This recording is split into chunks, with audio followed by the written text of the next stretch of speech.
Hello! In this video, we are going to see how to optimize your image on your website. Why would you want to optimize your images? Because the fastness of your site, your site can appear slow to load, and this is due to images mostly, because the images are what takes the most time to download when you are looking at a website. And nowadays, we want our website to look really good, and so it needs a lot of images. Unfortunately, that's the way it is. And before I begin to tell you how to optimize your images, I will show you in a web editor Pixel Perfect in Builderall. You can see that to add an image, so it can be this web editor or another tool. It doesn't matter, it's just for the example. But when we are designing a web page, we want it to look good. So we just import an image, and we take the image that we have on our desktop. So it can be any size and any weight, the file size of the image, and then we put it on our page and we resize it. So for instance, let's say I have this image, it's too big for my page, I want it to be small. So I make it smaller like this, okay, it looks good, I put it here, and then I will repeat this process several times on the page, even overlapping several images, one on top of the other. But you have to understand that this image here, it is displayed small, but the actual size is bigger. But for our web page, we don't need it to be so big, because when it's downloaded on the computer of the visitor, it's a big image. But we want to display it at a small size. So the first step of the optimization of image, the first step is to know your size. I will go back to my notes. I would say there are in fact two parameters when it comes to image optimization for web use. We can just use the word smaller for both parameters, because a lot of people ask, oh, my images are too big or too heavy, and I want to make them smaller. But we can use small for everything. It should be small and light, because the first parameter is the size and the second parameter is the weight. And I know it's confusing because in computing we talk about the file size, but in fact we are talking about the weight of the image, and the size of the image is not the same as the size of the file. Of course, at the end of the day, what matters is the file size, because that's what takes time to download, the file size. But to optimize the file size of the images, we can play on two parameters. And the first one, I think, is the size, the actual dimension of the image. Because when we design a web page, especially on a web editor such as Pixel Perfect from Builderall, we know that if you know about the web editor, you can learn about Pixel Perfect. It's really, in my opinion, it's the best web editor, because it gives you so much freedom. Your page is like a piece of paper, a sheet of paper that you can put whatever you want, wherever you want on your page. So it's very good. But it comes with some rules. And the first rule is, I don't know if you can see them on the video, you have two vertical lines, dotted lines on the side. And this size, it is about, you can look at you can know the exact size by going to the option, but it's about 1200 pixels wide. So if you are on a smaller screen than 1200, you can be sure with this web editor, you can be sure that the edges of the screen will always be what is inside those two vertical lines. So of course it will be shrinked, but the edges will be at those lines. But when we design, we can put it overlapping or even totally outside of the line. It will show on screens that are larger than 1200 pixels. But on devices which are smaller, it will only show what is inside those two vertical lines. So it will cut the image and just show this part. Once we know this, and when we design our pages, often we want only to have what is important inside this. And we know that at maximum it will be 1200 pixels. So this is useful for us if we want an image to be really big, maybe like a banner, very, very wide but not so tall.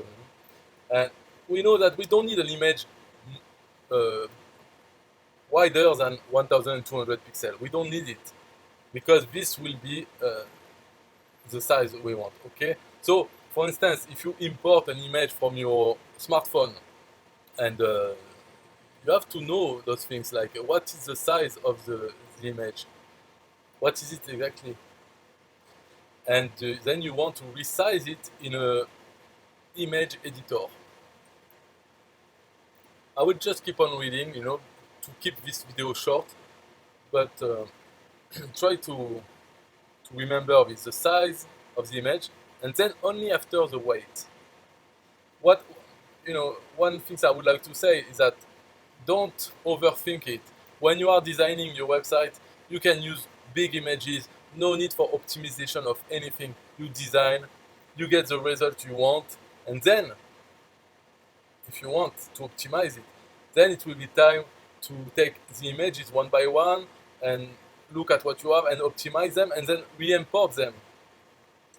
For this image, I can simply change the image and maybe afterward resize it, relocate it, complete your design once you have the optimized images. But at first, to go fast and design, you can play with it without optimization. Only at the end, you will take a piece of paper, maybe get organized, list the images you use, that you need, what are the size you would like. So for instance, if I resize it, I want to know what is the size of this image. I just click here on the right button, and I can read here wide and H. Now W, so it's for width, and 8. So this image at this resizing is 205 pixel wide and 137 pixel tall. So if I optimize my image, first I will use an image editor and resize this image as 205 times 137. And once you have the good size, then you can work on optimizing the image to get really the smallest, the lighter file size at the end. So I will read. To optimize images, first we need to define the maximum size we need, width and height for each image. For resizing images on the go, I use photopea.com, which is a free Photoshop-like online tool. Or I can use GIMP, or I could use Photoshop, or any other image editor. It is only important that the resize is done nicely. So you resize your big image to the small size that you need. It's not good to use an image editor to take a small image and make it bigger. Doesn't make any sense because the file size will be bigger as a result, and you can put on a web editor, you can put a small image and make it bigger. It will look about the same as using an image editor, and at least you save the size. It won't be a lot nicer using an image editor. Or then, if you want to use an image editor to resize from small to big, then use some filter of the image editor to make it look better, like if it was originally at this bigger size. This will be a reason to do it. Otherwise, it's only resizing from very big to small to what you need. And Photopea.com, the one I use, is very convenient because it's a free Photoshop-like online tool. I can show you. Here is Photopea. The interface looks just like Photoshop. So if you are used to Photoshop and you are using GIMP as a software on your computer because you don't want to pay for Photoshop, you have to know that this website is very good, very convenient. I use it more often now than GIMP because often I just want to edit an image quickly. I take it from the web, I just copy the image and paste it here. So without using any software on my computer, I can then work on the image and save it from here. So Photopea is good software. So once you have resized your images as you need, it's only at this stage that we should focus on the weight of the image. So the file size, the final file size, through optimization. Because already we have saved weight by making sure we don't use images larger than needed for their final use. So I repeat what I said, Pixel Perfect has the maximum width defined, in between the vertical lines. So we can use that as a rule for ourselves. It is not really a maximum, because I said, you can extend it, but it is there to make sure that what is within this width will be visible at any size, any smaller size. So no need to go over with our image width. You never need an image larger than 1200 pixels, really. So once we are done with the sizing, then the weight of the image through optimization of the image. And the first choice that comes to mind is which format will you use? JPEG, JPG, or PNG? Because a JPEG, which is an old format for images, JPEG can still beat PNG when it comes to file size. The compression is better. JPEG can be chosen for images with over 256 colors, which are photo. So for photo, it can be chosen for image. You can choose JPEG for photo when you don't need transparency, because then a photo, a rectangle with no transparency, your most chances that you will have a file with a smaller size. But if transparency is needed to make effect, transparent, some part of the image are transparent and another part is not, and then you put this image on top of a design on your page to make an effect. So if you need transparency, and or if you are using a simple image with a few colors, then it will be a PNG. Why? Because PNG has transparency.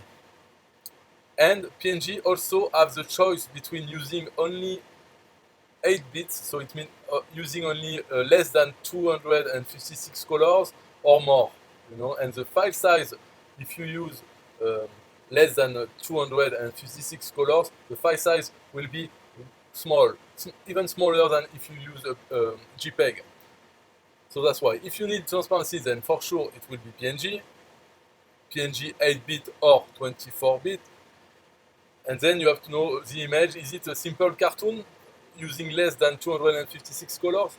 If so, then you save it as a PNG 8 bits. Otherwise, 24 bits. So now we have chosen the format, JPG or PNG for this image. But anyway, the final step for both JPEG and PNG will be to optimize even more with sites like tinypng.com and tinygpg.com. Then you will have images at the size you need and the lighter weight possible for the quality you want for your page. You have to make some compromise, or not, up to you. But by doing this, you can really drastically reduce the amount of data that visitors of your page will need to download, and so the display of the page, of all the elements on the page, will be way faster if you optimize.